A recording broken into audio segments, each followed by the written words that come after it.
বাংলাদেশ থেকে এই দুর্নীতিবাজদেরকে উৎখাত করে বঙ্গোপসাগরের মধ্যে নিক্ষিপ্ত করতে হবে।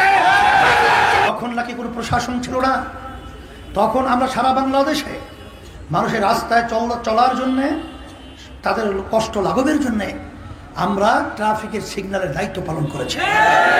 আর তখন আমরা কি দেখেছি? মায়ের কান্না বন্ধ হয় নাই, রক্ত এখনো শুকায় নাই। তখন এক শ্রেণীর নর পশুরা তখন চাঁদাবাজিতে লিপ্ত, তারা টেন্ডারবাজিতে লিপ্ত, তারা বিভিন্ন ঘাট দখলে লিপ্ত, তারা স্টেশন দখলের জন্য লিপ্ত। আমি ওদেরকে ধিক্কার জানাই। বাংলাদেশ থেকে এই দুর্নীতিবাজদেরকে উৎখাত করে বঙ্গোপসাগরের মধ্যে নিক্ষিপ্ত করতে হবে,